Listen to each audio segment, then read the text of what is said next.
Ignite the Mind Academy. Ignite the Mind. Ngenqanqanqa ezivela enqaba ngatshelwa nongqongqoshe weqhawe loqobo. Qhawe leqiniso, qhawe eliqinisiweyo, qhawe eqeqeshiweyo ingqondo ogqugquzela inqubekela phambili yokuqonda umqondo ngenjula mqondo. Ukuze ingqondo ixokuziswe, ixegiswe, ingqondo icaciselwe, ingqondo icabangisise, ingqondo iqondiswe, ingqondo ngaphezu kokuqondisisa, ingqondo iqalele iqeqeke iqhaze iqhame ngenjula mqondo iqaphela. Uma ungaqondi lezi xwayiso zokuqonda umqondo ngenjula mqondo uqondana naleli qhawe lenkunqa phambili eqeqeshiweyo zokuqondisa ingqondo eqinileyo ngafuna uqonda liqhazo leliqondise ize iqonde ngqo. What? English. Oh.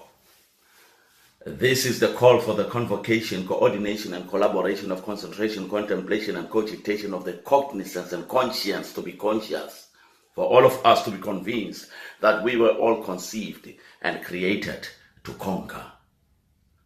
Do you copy? Or you need some coffee? Huh?